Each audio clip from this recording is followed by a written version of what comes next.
कहा जाता है कि जुडिशियल कमीशन बना दिया जाए, ठीक है, हम तैयार हैं, बनाएं जुडिशियल कमीशन। लेकिन अगर जुडिशियल कमीशन बनाना है तो फिर इस पूरे वाकये की तह तक जाए। वो जुडिशियल कमीशन इस बात का भी अहाता करे कि 2014 का धरना, उसके मकासद क्या थे, पार्लियामेंट पे हमला कैसे कराया गया, वो पीटीवी पर हमले का भी अहाता करे, किस तरह लोगों को ये हिम्मत दी गई सिविल डिसोबीडियंस करें, बिजली के बिल जलाएं, किस तरह 2016 में केपीके के रिसोर्स से सरकारी वसाइल के साथ दारुल खिलाफा पे धावा बोला गया। वो जुडिशियल कमीशन इस बात का भी अहाता करे। हम किसी तौर पर तशद्दुद की न हामी है न तशद्दुद करना चाहते हैं, और जो इल्जामात लगे हैं हम उसकी मजम्मत करते हैं, और हम समझते हैं कि इनकी जुडिशियल इंक्वायरी हो ताकि हक और सच का पता चले। कोई तरीका तो होना चाहिए ना, कोई तरीका तो कोई तो बताएगा ना कि ये इसने गलत बात की कि ठीक बात।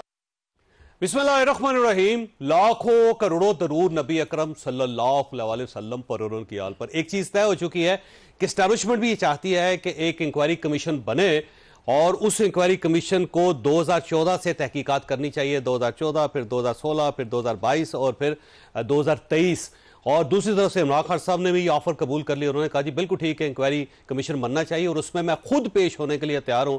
वो मुझसे पूछे कि 2014 में क्या वाकई वो धरना प्लांटेड था या फिर हमने खुद किया था, तो इमरान खान साहब भी गवाही देने के लिए तैयार हैं। इस इशू पे आज हमने एक इंतहाई अहम शख्सियत को बुलाया, दावत दी है, और ये उस वक्त क्योंकि धरने के आर्किटेक्ट्स में शुमार होते थे। ओन चौधरी साहब हमारे साथ मौजूद हैं और इनसे ये पूछेंगे कि 2014 में क्या हुआ, 2016 में क्या हुआ और उसके बाद क्या क्या होता रहा। क्या वाकई वो धरना एक नेचुरल था, ऑर्गेनिक था, या फिर उसके पीछे कुछ और लोग भी थे। चौधरी साहब आपका बहुत बहुत शुक्रिया। ये फरमाइए कि 2014 का धरना जो था आप लोगों ने खुद डिज़ाइन किया था, किसी और ने किया था? बहुत शुक्रिया। बिस्मिल्लाहिर्रहमानिर्रहीम। बात तो सच है मगर बात है रसवाई की। ये डिज़ाइन और ये जो प्रोजेक्ट जो लॉन्च किया था, ये लंदन प्लान और एक प्रॉपर ऐसा प्लान था कि जिसमें पाकिस्तान को फिर डिस्टेबलाइज करना है। पाकिस्तान की जो हुकूमत बनी थी, क्योंकि वो उसको कमज़ोर करना है। मियां नवाज शरीफ के बिल्कुल। और जो उसके डिज़ाइनर थे, जो उसके पीछे रूह रवां थे, और ये प्रॉपर लंदन में प्लान बना, प्रॉपर फंडिंग प्लान बना, और क्या क्या किया उस धरने में। और उस धरने के शुरू होने में पहले प्लान ये था कि जाके इस्लामाबाद को आपने इस्लामाबाद पे अटैक करना है, ठीक है, इस्लामाबाद का घेराव करना है, और आप बैठ जाएंगे वहाँ धरने पे, और उसके बाद आप अपनी शराइत पे पाकिस्तान के जो जो आपने हुकूमत से शराइत मनवानी है वो मनवाएं। लेकिन इस धरने के सबसे बड़ा जो पीछे एक मास्टर प्लान वो ये था कि इस जो प्रोजेक्ट जिसको लॉन्च किया गया, इसको कामयाब करना और दूसरे प्रोजेक्ट को फेल करना था। ठीक। अच्छा, वैसे ये लंदन प्लान हुआ कैसे था, कब हुआ था, उसमें कौन कौन लोग शामिल थे और उसके मकासद क्या थे, और इमरान खान साहब कहाँ कहाँ इस्तेमाल हुए उसमें? देखें, ये तो सोचा ही नहीं था प्लान करने वालों ने कि ये प्लान उल्टा गले पड़ जाएगा, ठीक है, फ्यूचर में। लेकिन जो प्लान किया गया, वहाँ तारुल कादरी साहब भी थे, PMLQ की भी लीडरशिप थी, चौधरी शुजात साहब थे। जी जी, और परवेज राय चौधरी शुजात दोनों जी, लीडरशिप मैंने कह दिया ना। और खान साहब भी थे। बिल्कुल थे, और कुछ और लोग भी थे। और लोग से मतलब बस कुछ और इम्पोर्टेंट लोग भी थे, स्टेट से रिलेटेड। जी जी, स्टेट से रिलेटेड। जो भी प्लान का हिस्सा ये था कि 14 अगस्त को आप धरना स्टार्ट करेंगे, ठीक, और आपने जाके इस्लामाबाद का घेराव करना है, ठीक। और मैं एक चीज़ ज़रूर आपको कहूँ कि हमने धरने में बिल्कुल कतन, जब हमें ये पता चला कि इन्होंने पार्लियामेंट हाउस की जंगले तोड़ दिए हैं और PTV की बिल्डिंग में जब ये घुसे, तो तब भी तो इसी इदारे के लोगों ने आके बचाया ना इस बिल्डिंग को। किसने? तब भी तो हमारी फोर्सेस ने। अगर वहाँ ना होते फौज ने, तो पाकिस्तान बिल्कुल, और वहाँ पे अगर ना होते तो वहाँ तो फिर ये तो फिर इंतशार की सियासत हो रही थी वहाँ पे। ठीक। लोग पाकिस्तान तहरीक इंसाफ के थे जो अंदर गए थे, पार्लियामेंट हाउस की दीवार जिसने तोड़ी, जंगला तोड़ा, और ऐवान सदर का गेट तोड़ा। देखिए, ये तो उस वक्त चूंकि हम पार्टी का हिस्सा थे इस धरने की मूवमेंट में, मैं आपको ये बताऊं कि उस वक्त क्या पता चलता है कौन किसके साथ है, कौन मेरी पार्टी का है, क्योंकि मूवमेंट में जो सब चल रहे हैं लोग साथ, तो जाहिर सी बात है वो जमात के लोग थे कि कोई हिंदुस्तान से आ गए, ठीक है, इसी मुल्क से आए ना, इसी मुल्क के लोग थे जो जिनको साथ आप लेके चले हैं, और बाद में आप देख रहे हैं कि वो किसी बिल्डिंग में घुस रहे हैं, पार्लियामेंट में घुस रहे हैं। तो हम तो इस मूवमेंट में हम तो कम समझे कि एक पीसफुल प्रोटेस्ट है ये। ठीक है। मैं ये भी जानता हूँ कि फंडिंग कहाँ से आई। वैसे फंडिंग हुई थी? बिल्कुल हुई। ओके, कहाँ से आई थी? उसके बगैर कैसे चल सकते थे? कि कहाँ से आई फंडिंग? अगर आपने एहतसाब करना है तो करें ना कि वो पैसे कहाँ से आए। वैसे कहाँ से आए थे? अगर आप देखना है कि वो आप कहते हैं हमारे अकाउंट्स क्लियर हैं, अब वो तो किसी अकाउंट में आए नहीं वो पैसा। तो पैसा कैसे? वो तो पैसा तो आता था और आपका सिर्फ धरने पे लगता था। आप ऐसा करें कि आप एहतसाब करें 14 के धरने का, 16 के लॉकडाउन का। ठीक है। वैसे बोरियों में आता था पैसा?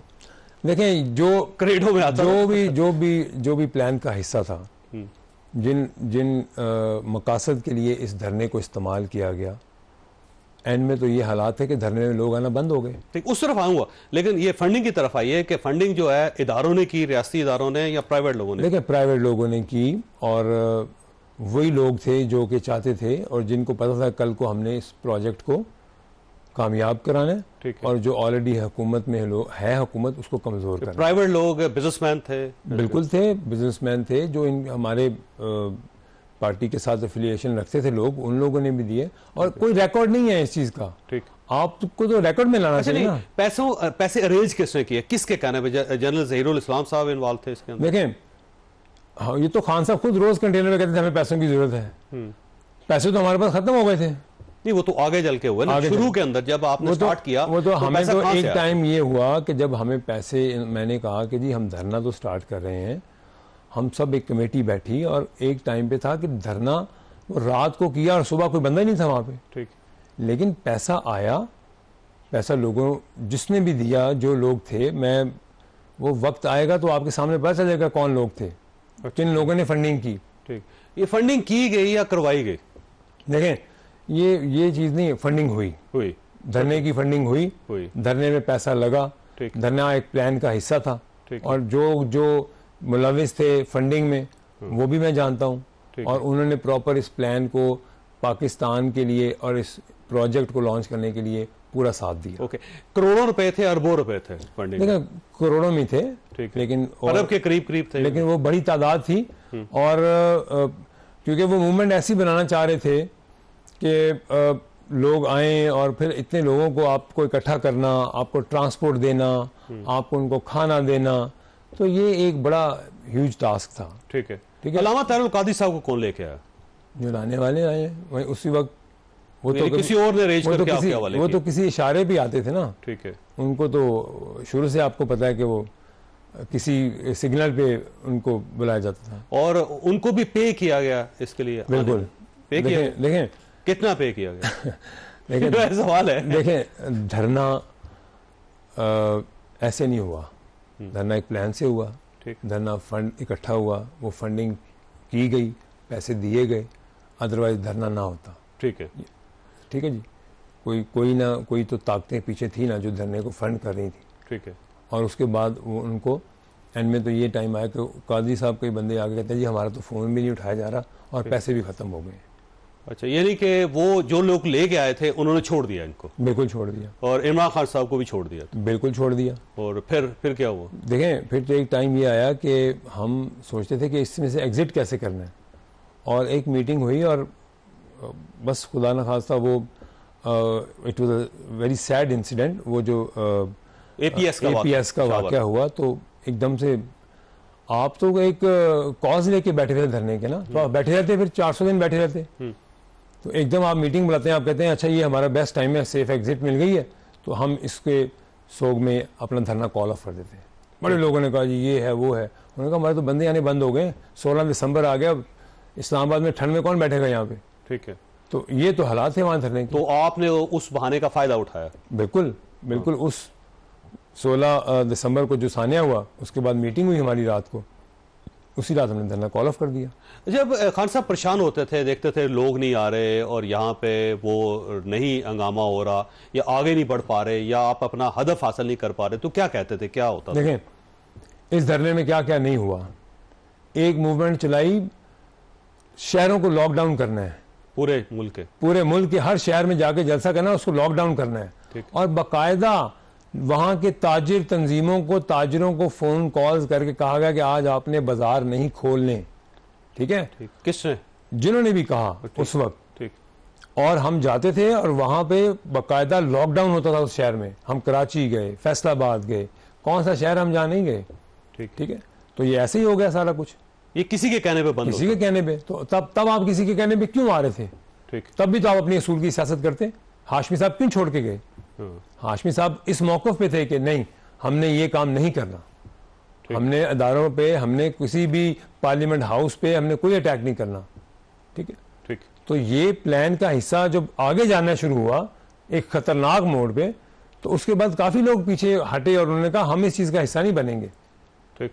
लेकिन बाकी तो जो लोग थे, हम लोग तो एक, ठीक है, हमने कहा हम एक कॉज पे हैं, पाकिस्तान में एक तब्दीली आ रही है, लोगों को अवेयरनेस देनी। ये क्या पता था कि इस प्लान में ये है कि लोगों को तो हमने इकट्ठा करना है, लेकिन प्लान पीछे कुछ और। अच्छा, जनरल राहील शरीफ साहब से या जनरल ज़हीरुल इस्लाम साहब से मुलाकात हुई उन दिनों आप लोगों की? हाँ जी, हुई, बिल्कुल। और ये तो ऑनर है बात, वो तो उन्होंने बुलवाया, लेकिन उससे पहले सारे धरना करने के लिए, देखें मैं ज्यादा इस बात पे नहीं जाता। मैं ये कहता हूँ कि आप जब कहते हैं कि आप कभी किसी ऐसे प्लान का हिस्सा नहीं बने, मैं ऑन करता हूँ कि ये धरना एक प्लान का हिस्सा था। ठीक, मुलाकातें हुई और फिर प्लान बना। ओके, मैंने ब्रेक लेनी है और ब्रेक के बाद आपके पास सवाल छोड़ के जा रहा हूं कि इस सारे सिनेरियो में जनरल बाजवा साहब किस वक्त एंटर हुए और जनरल बाजवा साहब का क्या किरदार था। छोटी ब्रेक और ब्रेक के बाद दोबारा जरूर।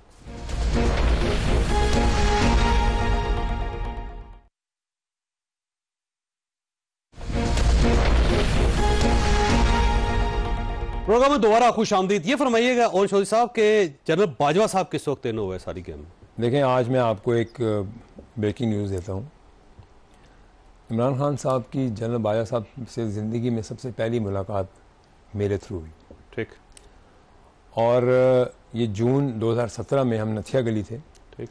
और मैंने ने कहा कि आज आपकी एक मुलाकात है। ठीक। क्योंकि मुझे पता था कि ये इतने एक्साइटेड हो जाएंगे कि ये 10-12 लोगों को बता देंगे और बात जो है वो निकल जाएगी।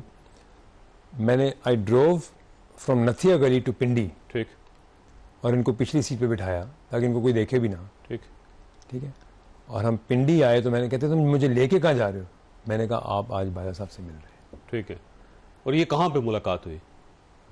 उनके सुसर के घर पे, जनरल एजाज साहब के घर पे, जनरल एजाज अमजद साहब के घर पे। ठीक। और वहाँ पे कौन और वही बाजा साहब बाद में इनके लिए इतने बुरे बन गए। और मैं आपको ये बात ऐसे बता रहा हूँ कि मैंने जब दरवाज़ा खोला और हम इकट्ठे बैठे और मैं समझता हूँ सुबह घुटने और पाँव पकड़ने के अलावा सब कुछ कर दिया कि बाजवा साहब आप हमें ले आओ और इनको भेज दें। तो उन्हीं बाजवा साहब को बाद में आप सिखा रहे हैं, आप कह रहे हैं कि वो मीर जाफ़र और मीर सादक का भी सब लोगों को आप कह रहे हैं। पहले आप खुद में तो असूल देखें कि आप कैसे किस तरह आए। मैं बताता हूँ आपको, मैं जानता हूँ कि क्या आप क्या थे। आप असूल की बात आप लोगों को जब बताते हैं ना तो आप सारी बात बताएं कि सीढ़ी कैसे चढ़ी है आपने। अच्छा, वैसे जब जनरल बाजवा साहब के साथ मुलाकात हुई थी, 1-on-1 मुलाकात थी इमरान खान की जनरल बाजवा की, आप भी नहीं थे वहां पे और जनरल एजाज अमजद भी नहीं थे कि या थे?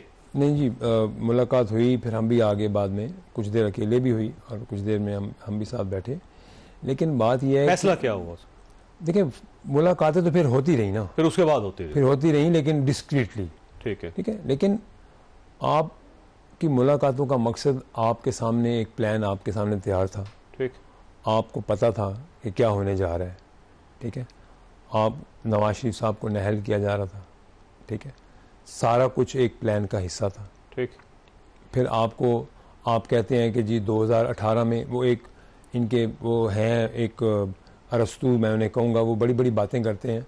MNA तो अब नहीं बने कि मेरे बारे में उन्होंने कुछ कमेंट किया, मैं नहीं करता, लेकिन वो लाहौर से 1800 वोटों से भाईजान हारे थे, आगे पैरों में गिर गए थे कि भाईजान मुझे तो जितवा दो।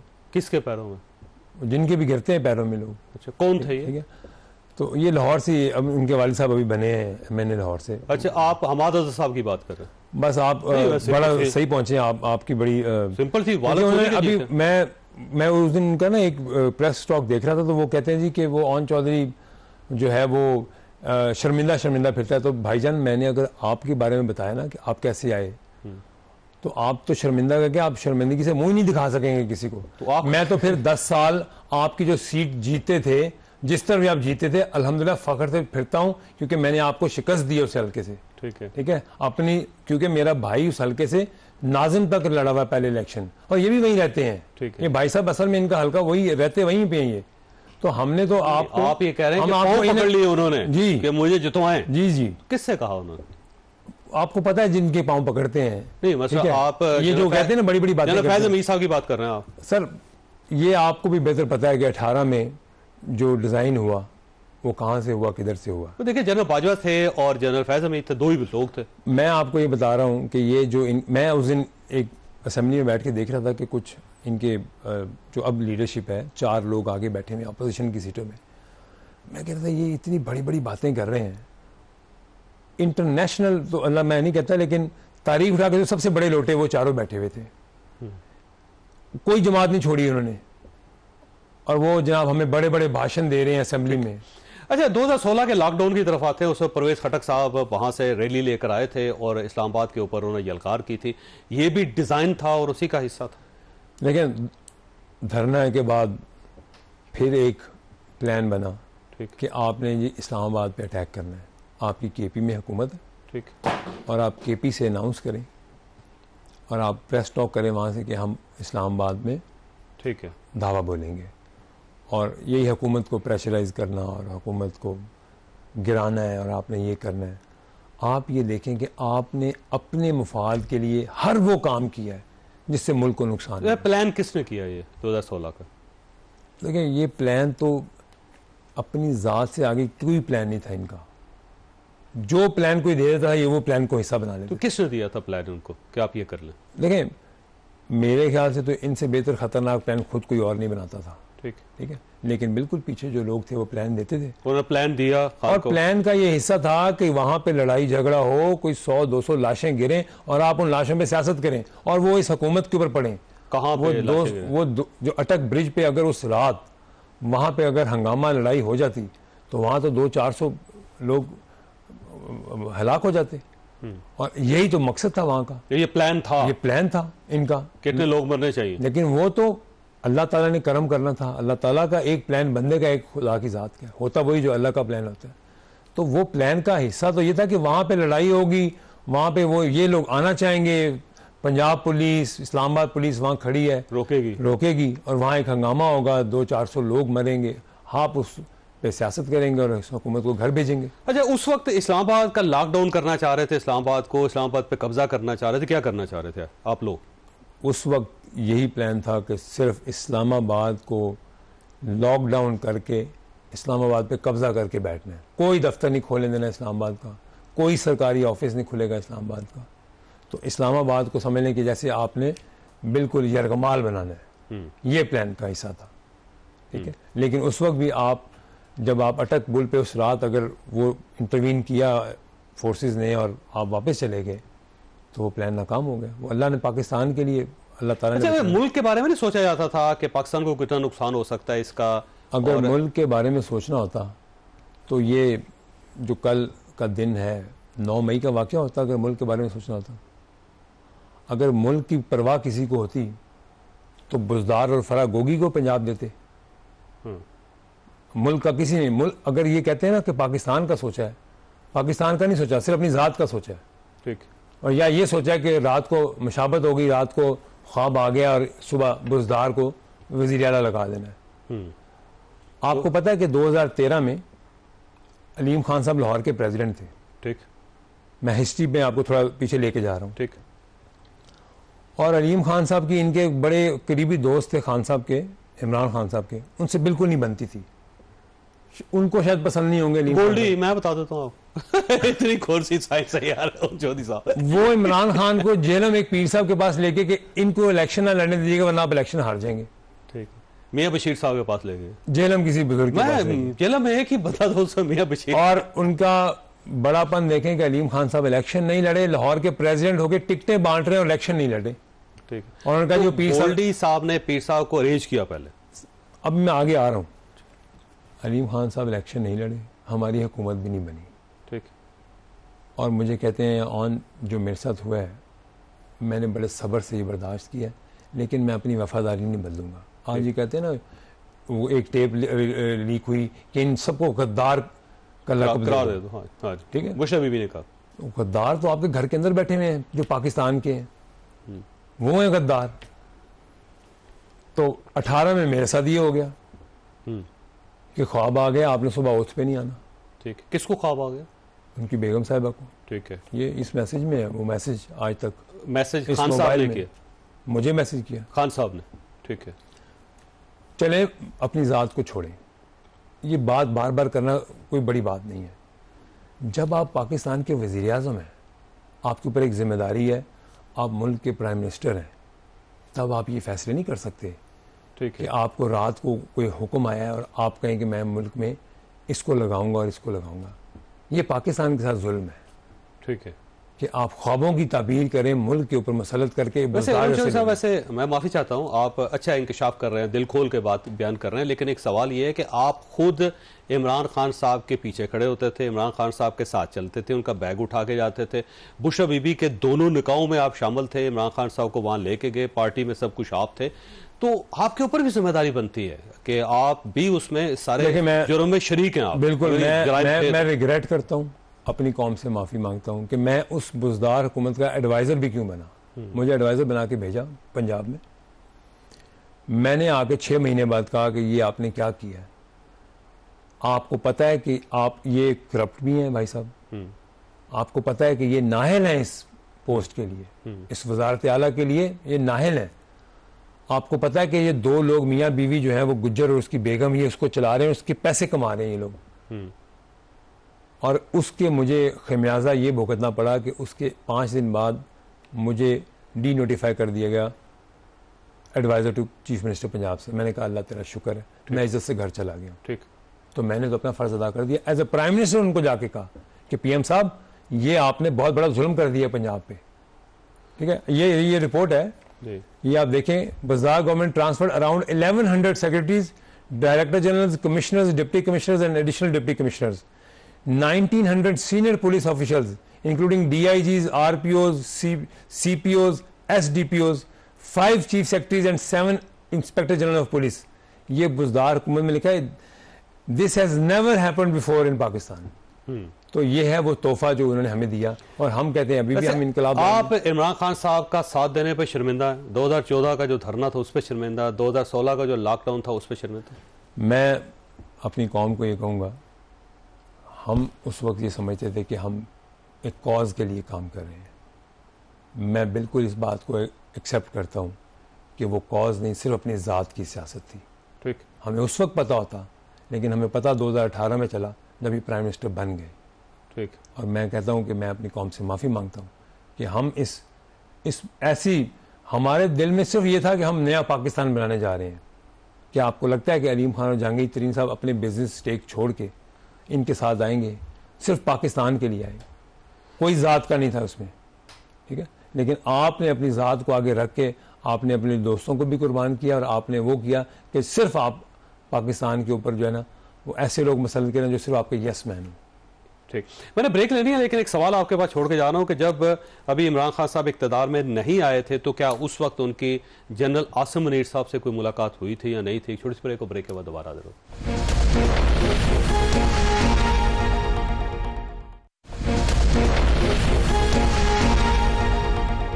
प्रोग्राम में दोबारा खुश आमदीद। ये फरमाइएगा, जनरल आसिम मुनीर साहब से जब आप प्राइम मिनिस्टर नहीं बने थे या इक़्तिदार में नहीं है, तो उस वक्त कोई मुलाकात हुई थी? जावेद भाई, मैं सिर्फ इतना कहूँगा, मैं ये हल्फन कह रहा हूँ आपसे, इमरान खान साहब ने मेरे सामने तारीफ़ की कि इनसे अच्छा मुहिब्बे वतन सोल्जर मैंने अपनी लाइफ में कोई नहीं देखा। कहीं किसी जगह पे हम निकले तो उन्होंने कहा यार ये बहुत ज़बरदस्त ऑफिसर है। मैं मुझे ये नहीं कि वो आज सिपा सलाह रहे हैं और मैं उनकी कोई तारीफ़ करने, मैं ये बात कर रहा हूँ कि आप उन्हीं की तारीफ़ करते हो, ठीक है, लेकिन जब आपके लिए वो, आप खुद कहते हो कि वो हमें प्रोटेक्ट करते हैं इदारे, और अगर आपको आगे कोई कहे जो आपको कि आपके घर में आपके नाम को इस्तेमाल करके करप्शन की जा रही है, और आप कह दो नहीं मेरे खिलाफ आप साजिश करेंगे और आप उनको ओहदे से हटा दें। मुझे एक बहुत सीनियर जर्नलिस्ट ने कहा आज पाकिस्तान की तारीख का बड़ा स्याह दिन है। मैंने कहा सर क्या हुआ है? उन्होंने कहा कि आज एक मुहिब्बे वतन ने जाके प्राइम मिनिस्टर को कहा है, ऑफिसर ने, या वो DGISI थे, कि आपके घर में आपके नाम को और करप्शन की जा रही है और उस पर आपको हटा दिया गया। तो उन्होंने कहा कि मेरे लिए और इस मुल्क के लिए बड़ी शर्म की बात है। और आपको पता है कि वो ही लोग साबित हुए, वही फराग होगी आज इस मुल्क में नहीं है। मैं इसमें थोड़ी बात आगे बढ़ाऊं, वही जमील गुजर, हमारे पास सबूत है उन लोगों की, क्या क्या किन किन लोगों से बोलियां लगी हैं यहाँ पे, कमिश्नरों की, डिप्टी कमिश्नरों की। मैंने अपनी ज़िंदगी में कभी नहीं देखा था कि बोली लगी हो किसी ऑफिसर की, उनको पोजीशन की, उनको पोस्टिंग देने के लिए। आपको पता है कि जब इन्होंने इलेक्शन की इसमें कैंपेन में गए तो कहते हैं कि मैंने सिर्फ इनकी कैंपेन, ये मेरी कैंपेन चलेगी, मेरा टारगेट है शरीफ फैमिली, कि ये सिर्फ फैमिली पॉलिटिक्स करते हैं, ताकि मैं लोगों को बताऊं कि ये फैमिली पॉलिटिक्स है और हम जो है वो हम अपने कारकुनों को आगे लेके आते हैं और मैं यूथ को टिकट दूंगा, ये दूंगा, और सबको ये बड़ा इनका नारा लगा।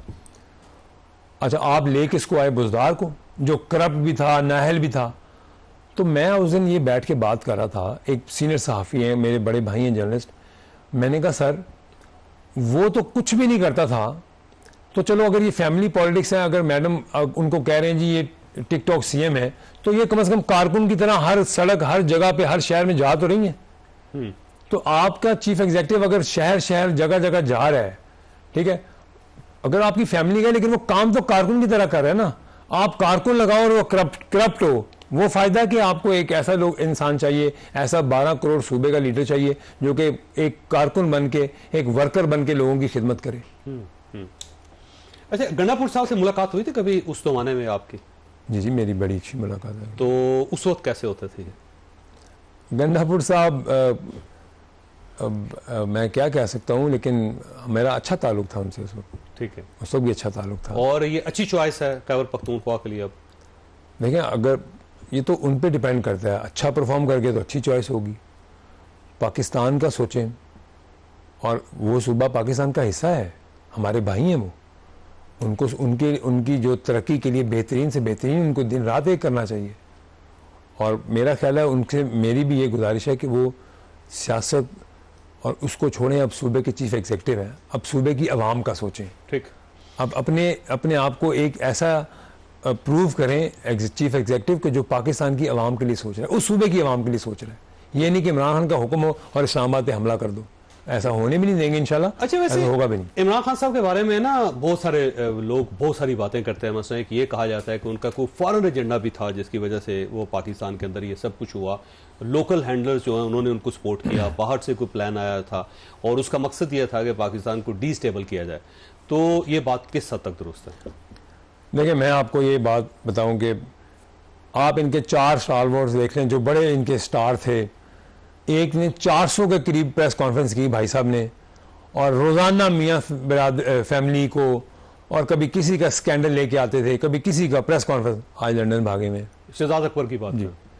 दूसरे भाई साहब वहाँ बैठ के फॉरेन चैनल्स को इंटरव्यू देते हैं और कहते हैं कि हमारी जो फोर्सेस हैं, हमारे जो इदारे हैं, वो मुल्क की सियासत में इंटरवीन करते हैं। कभी BBC को देते हैं, कभी न्यूयॉर्क टाइम्स को देते हैं। ये किन की बात कर रहे हैं? ये जो इनके एक बड़े करीबी साथी हैं जो आजकल लंदन भागे हुए हैं भाई साहब। ठीक है। और नहीं, आप जुल्फी बुखारी की बात करें। आप समझ गए? नहीं, मैं वैसे नाम पूछना चाहता हूं। आप बहुत 2 मिनट में आप पहुंच जाते हैं। आपका बड़ा जबरदस्त माशाल्लाह काम ही है। आप ज़हीन है भाईजान। आई वॉन्ट टू से कि आपने कौन सा ऐसा काम नहीं किया जिसमें आप पाकिस्तान की बदनामी कर रहे हैं, पाकिस्तान को नुकसान पहुंचा रहे हैं। आप फिर किस एजेंडे पे हैं? और तीसरा चौथा कौन सा आप स्टालवर्ड्स की बात करें? 2 तो वो हमारे घर में बैठे हैं, पाकिस्तान में हैं। वो कहते थे, वो जो भागे हुए हैं, ठीक है, एक कहता था कि आपके ऊपर यकीन करना हमारे ईमान का हिस्सा। ये कैबिनेट में आप पता करें, रिकॉर्डेड है स्टेटमेंट इनके एक मिनिस्टर की, तौबा नाउज़ुबिल्लाह, कि वो आपको कैबिनेट में ये कह रहा है कि हमारे ईमान का हिस्सा है कि हम आपकी हुक्म को माने। ये कौन साहब है? ये मुराद सईद साहब ने कहा था। ठीक ठीक है। तो जब आपको ये एक, मैं 30 सेकंड लूँगा। हज़रत अली के दौर में एक उनके खलीफा आए उनके पास, उन्होंने मौला अली को कहा कि हज़रत उमर फ़ारूक रज़ी अल्लाह ताला अन्हु के, कता कलामी माफ़ अगर कोई इसमें कमी बेशी हो, लेकिन correct me if I am wrong, उन्होंने कहा कि जी हज़रत उमर फ़ारूक के दौर में हालात बहुत अच्छे थे और लोग खुश थे, तो मौला अली से कहा कि अब लोग हालात ठीक नहीं हैं, तो मौला अली ने फरमाया कि उमर फ़ारूक रज़ी अल्लाह तआला अन्हु के दौर के उनके मशीर हम थे और मेरे दौर में मशीर मेरे तुम हो, तो हालात कैसे ठीक तो हालात कैसे ठीक हो सकते हैं? तो ये तुम्हारी जिम्मेदारी है। तो अगर इस हालात में आए हैं तो इन बेड़ा गर्क मशीरों ने किया है, जो कहते थे कि हम रोज़ सिर्फ कुछ नहीं करते थे, टीवी पे आके बदनाम करते थे लोगों को, इज्जतें उछालते थे लोगों की। आप गवर्नेंस पे जोर दें, आप इस मुल्क के लिए सोचें, आपके सिर्फ सियासत ही इंतकाम की, इंतशार की और बदले की। अच्छा, एक सवाल आपके पास छोड़ के मैं ब्रेक ले रहा हूँ। बुशरा बीबी की दोनों बेटियों ने कुरान मजीद हाथ में पकड़ के उन्होंने कहा कि आपने हमारी वालदा के ऊपर गलत इल्ज़ाम लगाया, तोहमत लगाई है, और साथ उन्होंने कहा कि आपकी जो बेगम है उनको भी जो तब्दील किया था वो हमारी वालदा ने किया था। अब क्योंकि कोई शख्स अगर कुरान मजीद हाथ में पकड़ के उनसे ऐसा बात करे तो उसके ऊपर यकीन कर लेना चाहिए। मेरा तो अपना ईमान यही है। तो अब आपकी उसके ऊपर क्या टेक है, ये मैं आपके पास एक सवाल छोड़ के जा रहा हूँ। छोटे ब्रेक को, ब्रेक के बाद दोबारा।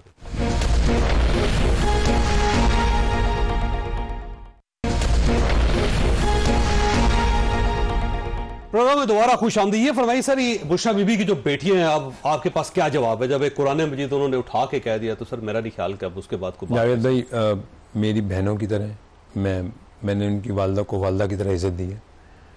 मैंने अदालत में जाके सच बोला है। ठीक। मेरी वालदा ने एक मुझे हुक्म दिया था कि आपने सच बोलना है, मैंने सच बोला है।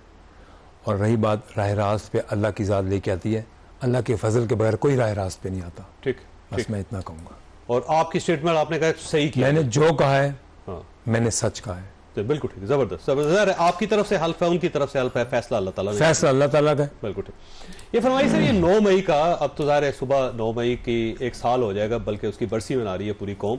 तो आप ये समझते हैं कि उसके अंदर लोग इस्तेमाल हुए हैं कि जेन साजी की गई है, या इमरान खान साहब के खिलाफ ये साजिश? जावेद भाई, कभी पाकिस्तान की तारीख में ऐसा हुआ था कि जत्थे और ग्रोह जाएं, वो पेट्रोल बम बनाएं, वो कोर कमांडर हाउस जिसको हम जिना हाउस कहते हैं उस पर हमलावर हों, उसको जला दें।